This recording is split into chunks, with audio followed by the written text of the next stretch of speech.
क्या हाल है साथियों, मैं विकास कुमार आप लोग के अपने trustworthy channel collective study for success पे आप लोग का स्वागत करता हूं। देखिए 25 जुलाई का आज हम लोग करंट देखने वाले हैं हिंदी इंग्लिश दोनों ही भाषाओं में। और जो हमारा टेलीग्राम चैनल है एकदम फ्री है और डिस्क्रिप्शन बॉक्स में दे रखा है। वहाँ पर आपको जाकर आपको ये जो करंट अफेयर सुबह 6 बजे आता है उसकी PDF, 10 बजे जो MCQ का वीडियो आता है उसकी PDF और कई सारे अलग अलग जो नोटिफिकेशन है, जैसे एडिटोरियल के ऊपर मैंने एक वीडियो बनाया था या फिर कोई स्ट्रेटजी, वो सारे नोटिफिकेशन आपको वहाँ पे मिल जाते हैं। तो ये वाला लिंक जो है टेलीग्राम का मैंने दे रखा है, वहाँ से आके आप ज्वाइन कर लीजिएगा। और जैसा कि आप लोग को मैंने बता रखा है कि एक जो है मैंने आप लोग के साथ में डिस्क्रिप्शन में UPSC 2023 और UPPCS 2023 का पूरा प्रीलिम्स से लेकर मेंस तक का जो है फाउंडेशन ग्रुप है, यानी कि जड़ों से लेकर फलों तक जो है पूरा आपका daily study plan, doubt discussion, live doubt discussion होता है, रोज होता है। ठीक, आप सुबह MCQ सॉल्व करते हो, फिर हम लोग चैप्टर वाइज पढ़ाई करते हैं, चैप्टर वाइज टेस्ट होते हैं। टेस्ट भी उसमें अगर ओवरऑल जोड़ूँ मैं तो 150 से ज़्यादा होंगे सभी सब्जेक्ट के एग्ज़ाम तक। और बेसिक से चलेंगे, NCERT से और रेफरेंस बुक तक रहेगा। ठीक, सेक्शनल टेस्ट भी होंगे और फिर आपका फुल लेंथ टेस्ट भी होंगे। तो ये सारी चीज़ें हैं इसमें। अगर आप लोग ज्वाइन करना चाहते हैं तो ये नंबर आपकी स्क्रीन पे है 9650347272। इस पे बात कर लीजिएगा। टेलीग्राम कर सकते हैं, व्हाट्सअप भी कर सकते हैं। अगर फ़ोन करना है तो टू द पॉइंट बात करिए, कहाँ से फ़ोन कर रहे हैं, कौन सा प्रोग्राम चाहते हैं, कोई डाउट है पूछिए, लिख के रखिए क्वेश्चन। ठीक, वो जरूरी है, अदरवाइज़ क्या होता है कि गोल मोल होने लगता है। खैर, आज के 10 मोस्ट इंपॉर्टेंट टॉपिक हैं जो कि प्रीलिम्स और मेंस एग्जामिनेशन में आ सकते हैं, UPSC, UPPSC, VPSC और अदर स्टेट PC एग्जामिनेशन में। वो हैं ये सारे जिनको अब हम लोग देखेंगे विस्तार से। पहला टॉपिक है फॉरेक्स रिजर्व्स। ठीक है ना, विदेशी मुद्रा भंडार 7.5 अरब डॉलर जो है ये गिर गया है। ठीक, और 20 महीने में अभी जो लेवल है वो सबसे कम हो गया है। 620-30 के ऊपर हम लोग पार कर गए थे जो कि हाईएस्ट था, लेकिन अभी फिर से देखें तो ये 572 बिलियन डॉलर पहुंच गया है। ठीक, RBI, ये जितना भी फॉरेन एक्सचेंज ये सब चीज़ें होती है ना, ये RBI देखता है। भले ही आपके गली मोहल्ले में कहीं पे सिटी उटी में आप देखो तो ये वेस्टर्न यूनियन और ये सब होते होंगे, एक्सचेंज कर देते हैं, लेकिन ये जाते फाइनली किसके पास हैं? RBI के पास ही जाते हैं जब भी कोई करेंसी का अदला बदली करनी होती है भारत में। ठीक, तो फॉरेक्स जो होता है हमारा फॉरेन एक्सचेंज रिजर्व होता है, इसका उपयोग हम लोग जब कोई इंपोर्ट कर रहे हैं, एक्सपोर्ट कर रहे हैं, तब उसमें होता है, यूज़ में आता है। जो फॉरेक्स रिजर्व RBI रखता है उसमें 4 तरीके की चीज़ें होती हैं। ठीक है, एक तो होता है फॉरेन करेंसीज एसेट होती हैं, FCA बोलते हैं उसे। दूसरा होता है आपका गोल्ड, गोल्ड के रिजर्व भाई सोना रखते हैं। तीसरा ये होता है SDR जो है आपका IMF, इंटरनेशनल मॉनेटरी फंड की करेंसी बोली जाती है, पेपर करेंसी होती है। ठीक है, सिर्फ उसमें जो अकाउंटेंसी होनी है, जैसे भारत में हम लोग जो भी चीज़ें जोड़ते घटाते हैं वो सब किस में करते हैं? INR में, रुपी में करते हैं। उसी प्रकार से कई सारी करेंसियां हैं, कन्फ्यूज़न होगा तो IMF ने क्या किया कि उन्होंने SDR को अपनी करेंसी बताते हुए उसी में सारी चीज़ें वो कन्वर्ट करके सारे चीज़ जोड़ना घटाना करते हैं ताकि आसानी हो सके। ठीक भी है, ठीक है।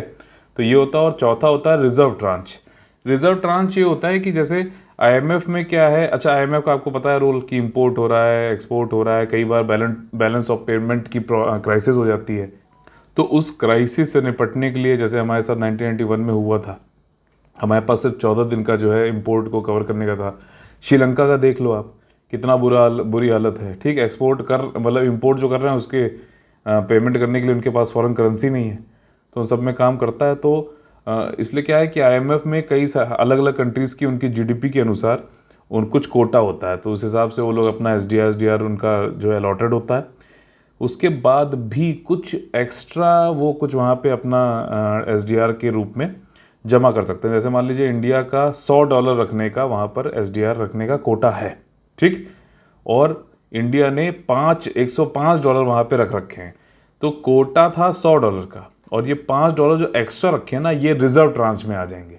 ठीक, अब ये $100 जो कोटा है उसके हिसाब से होता क्या है, हमें जब जरूरत पड़ती है बैलेंस ऑफ पेमेंट की, कभी कभी जब दिक्कतें आती हैं तो हम उनसे पैसा उधार लेते हैं। लेकिन जो अलग से $5 है ना, इसको लेने के लिए कोई हमें शर्त नहीं माननी IMF की, कुछ नहीं। हमने बस एक तरीके से सिक्योरिटी के तरीके से आपके पास रखी हुई है IMF के पास, हमारे पास अच्छा रिजर्व हमने रख दिया सिक्योरिटी के तरीके से। अगर ज़रूरत पड़ेगी तो हम उसको निकाल लेंगे। कोई भी रूल्स रेगुलेशन बस उनके पास रखा हुआ है, समझ लिया हमारा ही है। ठीक है ना। तो ये चीज़ आपका रिजर्व ट्रांच होती है। 4 तरीके का जो है हम अपने फॉरेक्स में रखते हैं। फिर से बता देता हूँ, फॉरेन करेंसी एसेट, गोल्ड के रिजर्व्स, एसडीआर और रिजर्व ट्रांच। ठीक, यही सारी चीज़ें इसमें यहाँ पर बताई गई हैं। ठीक, बाकी पीडीएफ आपको मिल जाएगी। कॉन्सेप्ट समझो, पीडीएफ से जो है आप रिवाइज कर लो। ठीक है। और अगला जो टॉपिक है वो है आदि कृतिगई। आदि कृतिगई आर्ट एंड कल्चर संबंधित है। ये एक तरीके का फेस्टिवल है, तमिलनाडु में होता है। ठीक है, तमिलनाडु में होता है आदि कृतिगई, याद रखना। और इसमें क्या है फेस्टिवल में कि आपका लॉर्ड मुरुगन या फिर सुब्रमण्य जो है उनको जो है डेडिकेटेड होता है। ये 23 जुलाई को मनाया गया है। ठीक, इस बार 2022 में। और ये फेस्टिवल जो है आदि कृतिगई, और फेस्टिवल किसके लिए, मुरुगन टेम्पल में बनाया जाता है तमिलनाडु में, इतना याद रख लीजिएगा। और ये बिलीफ है, लोग मानते हैं कि मुरुगन जो थे पहली बार दुनिया में अर्थ पर आए थे आदि कृतिगई वाले दिन ही। ठीक, आदि कृतिगई जो है कुछ रीजन में सेलिब्रेट किया जाता है कि ये विक्ट्री है गुड की ईवल के ऊपर। जैसे हम लोग दिवाली वाली नॉर्थ में मनाते हैं कि बुरे के ऊपर जो है अच्छाई की जीत है। ठीक, तो उसी के तरीके से ये भी आदि कृतिगई भी मनाया जाता है, जब मुरुगन ने डीमन एक राक्षस था, ठीक, आपका सुरा पद्मन, ठीक, उसको प्रद्युमन, तो उसको जो है हरा दिया था मुरुगन जी ने। तब ये उसके मतलब ऐसा बिलीफ है कि इसलिए जो है हम इसको मनाते हैं। तमिलनाडु का है आदि कृतिगई, मुरुगन से याद रहेगा। ठीक है। तो अगला टॉपिक है बाल रक्षा मोबाइल ऐप। कुछ दिन पहले मैंने आप लोग से एक टॉपिक मतलब पढ़ाया था कि आयुष मंत्रालय ने कुछ एक गाइडलाइंस निकाली हैं कि जब नवजात शिशु पैदा होगा तो उसको क्या क्या चीज़ें देनी चाहिए। तो उसमें जो है उन्होंने कहा था कि माँ का दूध पिलाने से पहले हम जो है उनको कुछ मसाले उन्होंने बताए थे कि जड़ी बूटियाँ वो खिलाएंगे, कुछ उन्होंने बताया था कि जो है हनी वनी चटाएंगे। तो इसमें जो एलोपैथिक और जो आपके मॉडर्न साइंस वाले जो है अंग्रेजी दवा वाले, उन्होंने कहा था कि इसके बड़े दुष्प्रभाव भी हो सकते हैं और एकदम से आप जो है शुरुआत में ही हनी दे देना बच्चों को तो ये दिक्कतें भी आ सकती हैं। खैर, तो यहाँ पर जो हमारे आयुष मिनिस्टर हैं सर्बानंद सोनोवाल, उन्होंने एक तो वैक्सीनेशन सेंटर चिल्ड्रन का all India institute of Ayurveda में खोला। ठीक, टीकाकरण जहाँ पे होगा। दूसरी बात, बाल रक्षा मोबाइल ऐप लॉन्च किया। इस ऐप में क्या है, इस ऐप में वही सारी चीज़ें बताई जाएंगी बच्चे, छोटे बच्चे से संबंधित, कि उसको क्या मतलब शुरुआती दिनों में कौन सी मेडिसिन मतलब देना चाहिए, आयुर्वेदा से संबंधित हो इन सबसे। ठीक, अवेयरनेस, प्रेडिक्टेशन, क्या क्या चीज़ें करनी है, क्या क्या चीज़ें नहीं करनी है। और उसके बाद इस ऐप पे वो फीडबैक भी लेंगे। ठीक, फीडबैक से ये होता है कि मतलब जेन्युइनिटी पता चलती है कि हाँ, कि लोगों को पता चलता है कि हाँ आयुष वाला इन्होंने फॉलो किया तो क्या उनको मदद हुई भी कि नहीं हुई। ठीक है ना। जैसे मॉडर्न साइंस जो है वो अपने आप को प्रूव कर चुकी कई जगह पे। अब जैसे आपका जो एलोपैथिक वाला है तो अंग्रेजी दवा है, तो कई उसके बहुत सारे साइंटिफिक प्रमाण हैं। आयुष में अभी वो चीज़ें अब धीरे धीरे हो रही हैं, उसको प्रमोट किया जा रहा है। तो उसके लिए फीडबैक और इस तरीके के ऐप में मिलेगा तो वो जो आगे डिफाइन करेगा। जैसे आप लोग भी फीडबैक पे ही तो चलते हैं ना, भले ही वो मार्केटिंग का भी हिस्सा हो। जैसे कई लोग से आके कोई कहलवा दे कि हाँ मैं, जैसे आप बड़े बड़े फिल्म स्टार का देख के जो है कोई प्रोडक्ट यूज़ करने लगते हो ब्लाइंडली, तो वो एक तरीके से मार्केटिंग का ही तो हिस्सा है। ठीक, तो फीडबैक पे ही तो है ना उनके। तो ये चीज़ें हैं। बाकी Ayush all India institute of Ayurveda जो है एक स्वायत्त संगठन है मिनिस्ट्री ऑफ आयुष के अंतर्गत, जिसमें ट्रेडिशनल जो विजडम है, जो पारंपरिक जो ज्ञान है आयुर्वेदा संबंधित, और मॉडर्न टूल जो है, टेक्नोलॉजी जो है, उन दोनों के बीच में समन्वय बैठाने की कोशिश की जाती है। ठीक, याद रखिएगा। बाल रक्षा मोबाइल ऐप जो है ये ministry of child and women and child development की नहीं है, ये मिनिस्ट्री ऑफ हेल्थ की नहीं है, ये आपका मिनिस्ट्री ऑफ आयुष की है। ये कुछ चीज़ें याद रखिएगा।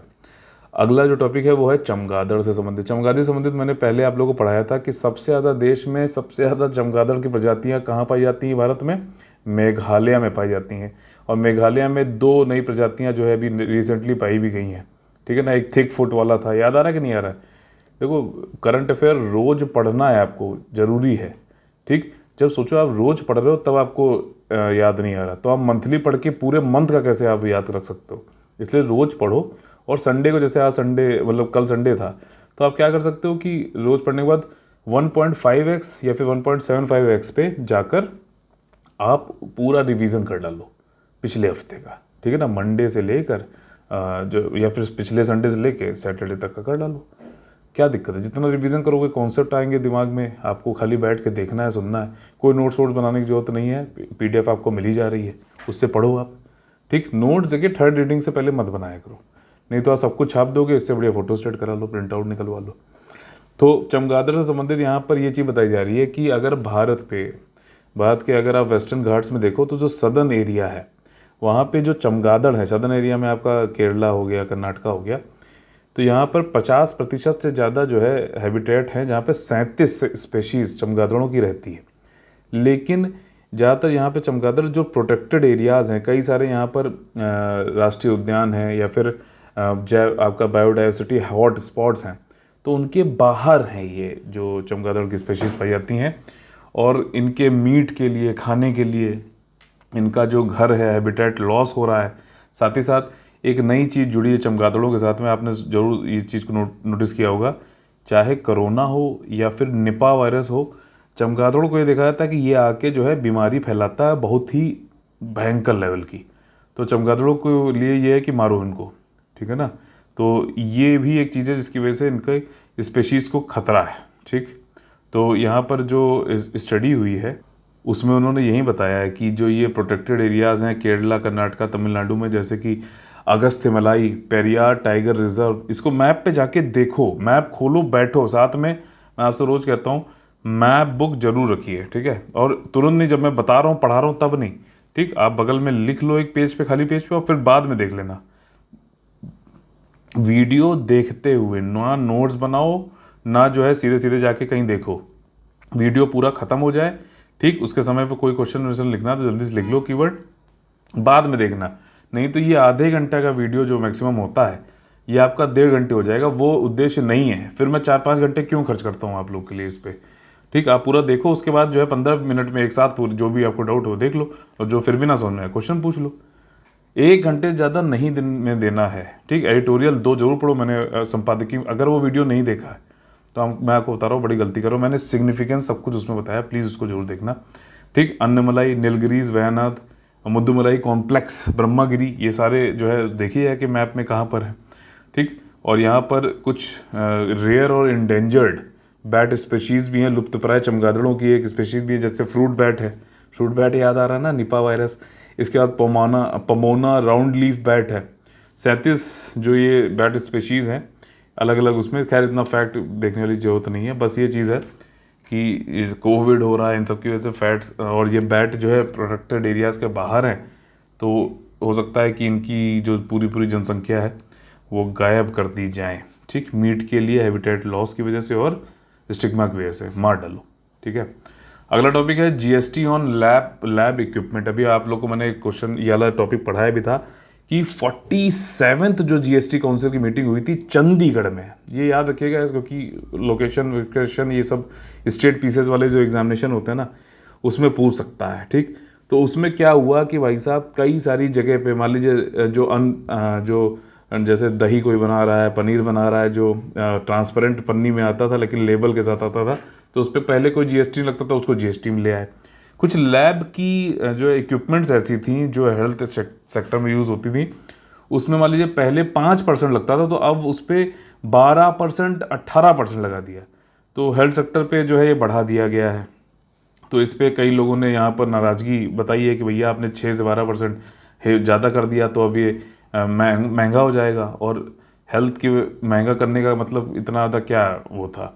ठीक, दूसरी चीज़ ये है कि जो बजट में आप हमको देते हो, मिनिस्ट्री ऑफ साइंस और टेक्नोलॉजी को जो बजट में आवंटित करते हो पैसा, उसमें भी आपने करीबन 4% जो है कम कर दिया है। ठीक, और दूसरा जो हम लैब इक्विपमेंट है वो महंगे कर दिए हैं, तो आप हेल्थ की तरफ आपका क्या मतलब वो है। और साथ ही साथ आपको ये भी समझना चाहिए कि मेंस में आंसर आप लिख रहे हो तो ये सारे फैक्ट्स लिखोगे बजट से, इकोनॉमिक सर्वे से, रिसेंट रिपोर्ट से, स्टडी से, और उनका सोर्स भी बताना चाहिए आपको।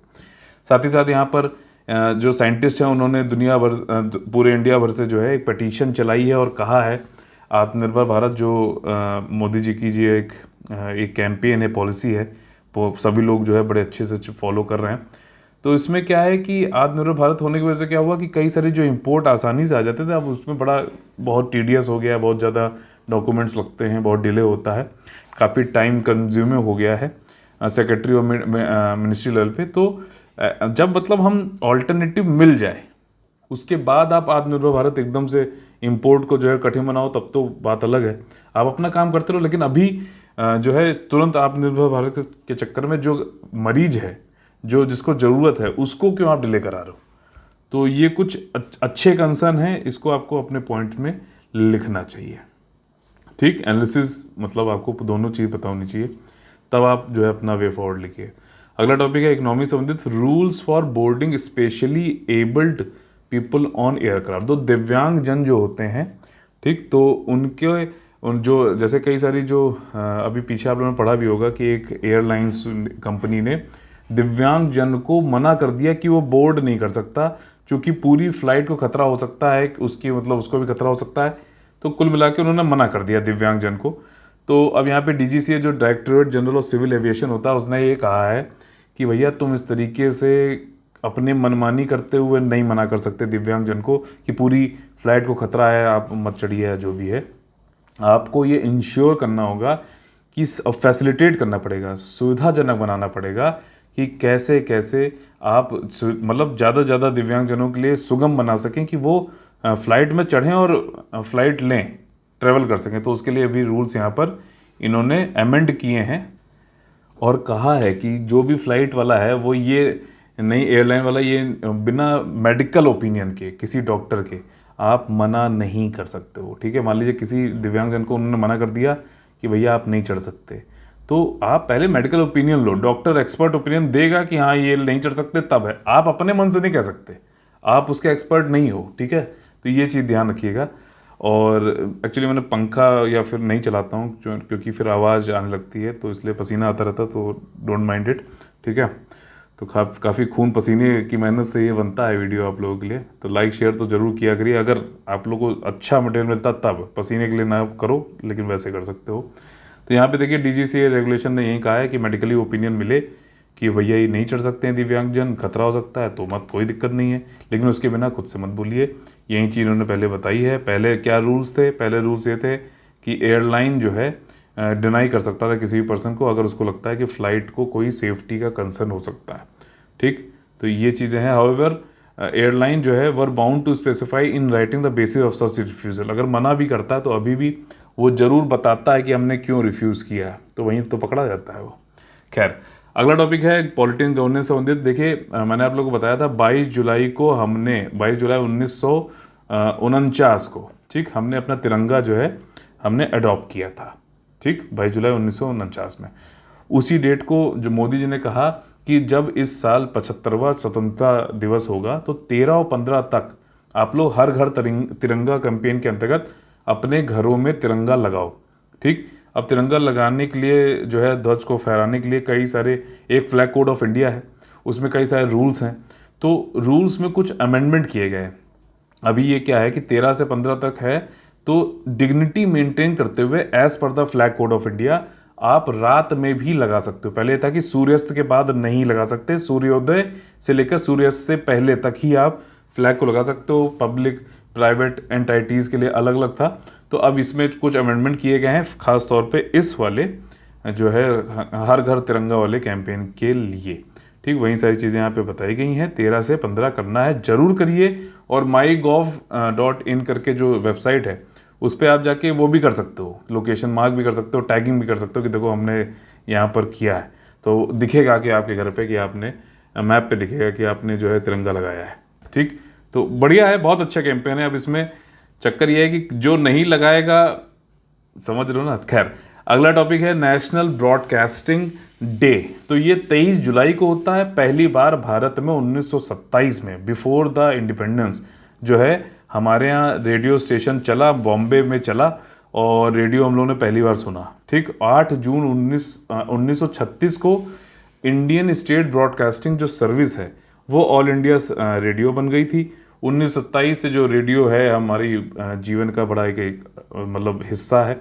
रेडियो सुनते रहते थे, वो धीरे धीरे जो है पहले करना ट्रांजिस्टर पे, बड़ा मतलब मज़ा आता था। खैर, जो मोटो है हमारा ऑल इंडिया रेडियो का वो क्या है? बहुजन हिताय बहुजन सुखाय। ठीक, तो ये 23 जुलाई को जो है हर साल नेशनल ब्रॉडकास्टिंग डे होता है। अगला टॉपिक है industry tag for Rajasthan tourism units. तो देखो इसमें क्या है कि जब भी कोई कंपनियां काम करती हैं, जैसे होटल है और ये सारे जो है काम करते हैं, तो इनको बिजली कनेक्शन हो या फिर कोई गैस का कनेक्शन हो, जितने भी कनेक्शन लेते हो ना, तो वो सब कमर्शियल में आते हैं, वाणिज्यिक जो है उसमें आते हैं, और उसके रेट बहुत ज़्यादा होते हैं, बहुत ज़्यादा होते हैं। ठीक, 30 एक होता है रेसिडेंशियल जो हाउस होल्ड घर वालों में हो रहा है। ठीक, तो जैसे आप अगर इसको कंपैरिजन में बताऊं मैं आपको, तो घर पे जो एलपीजी गैस का सिलेंडर आता है सस्ता होता है। ठीक, हाउस होल्ड्स के लिए, रेसिडेंट्स के लिए, जनता के लिए। कमर्शियल में होता है कि आप उसका उपयोग करके कुछ आगे कमा रहे हो, तो कुछ पैसा आप आगे कमा रहे हो, तो उसमें क्या है कि वो ज़्यादातर वो महंगे होते हैं। ठीक, तो गैस सिलेंडर आप देखो 18 कुछ किलो का होता है, तो उसको ज़्यादातर महंगे होते हैं। ठीक है, और तीसरा होता है इंडस्ट्री का टैग मिल जाना। इंडस्ट्री का टैग में क्या है कि काफ़ी हद तक जो प्राइस है वो कम हो जाता है। तो उसी प्रकार से राजस्थान में आपको पता है ज़्यादातर टूरिज़्म होता है, और कोविड के टाइम पे जो है आपका बहुत ज़्यादा ठप हुआ है ये जो टूरिज़्म का बिज़नेस है सारा कुछ। और जो होटल हैं इन सब के जो है बहुत ज़्यादा लोन हो गए थे, बहुत ज़्यादा जो है इनका लॉस हुआ था। तो अभी इंडस्ट्री टैग दे दिया गया है राजस्थान के टूरिज़्म यूनिट को। जैसे आप लोग कई बार देखते हो कि होटल के बाहर लिखा रहता है कि ये राजस्थान टूरिज़्म से संबंधित है, राजस्थान टूरिज़्म के द्वारा एफिलिएटेड है। तो ये वाले जो होटल और ये सब होंगे ना, तो उनके बिजली की दरें जो हैं वो कम हो जाएंगी। एक तो ये बहुत बड़ा उनके लिए जो है सहूलियत हो जाएगी, और इसी प्रकार से इंडस्ट्री टैग होने की वजह से कई सारी उनको सहूलियत होने वाली है। और ऐसा जो है राजस्थान की सरकार ने बजट में बोला भी था 22-23 में कि ऐसा हम कुछ करने वाले हैं हॉस्पिटैलिटी सेक्टर, टूरिज्म सेक्टर के लिए। 7 करोड़ रुपए का करीबन यहाँ पर सहूलियत हो जाएगी। ठीक, अगला टॉपिक भाई साहब बहुत खतरनाक। दिल्ली में एक व्यक्ति को जो है इंडिया में कंफर्म हो गया है। पहले तो केरला में आप लोग को मैंने पढ़ाया भी था कि केरला में कंफर्म हुआ मंकी पॉक्स वाला केस। अभी दिल्ली वाले में कंफर्म हो गया एक ऐसे व्यक्ति को मंकी पॉक्स हुआ है जो जिसने फॉरेन ट्रेवल भी नहीं किया था। ठीक, तो हो सकता है इंडिया में किसी से कांटेक्ट में या जो भी है। खैर, WHO ने जो है हाईएस्ट लेवल ऑफ जो कंसर्न होता है हेल्थ से संबंधित, तो वो मंकी पॉक्स के लिए भी लगा दिया है, जैसे कि ग्लोबल हेल्थ इमरजेंसी, वैश्विक स्वास्थ्य आपातकाल लगा दिया है WHO ने मंकी पॉक्स के लिए। ठीक है, देख लो कितनी अच्छा यहाँ पे पिक्चर बनाई है। देखो ये ट्रैम्पोलिन पे जो है आपका कूद रहे हैं बंदर। ठीक, और ये पूरा ट्रैम्पोलिन में क्या बना हुआ है, पूरी दुनिया बनी हुई है।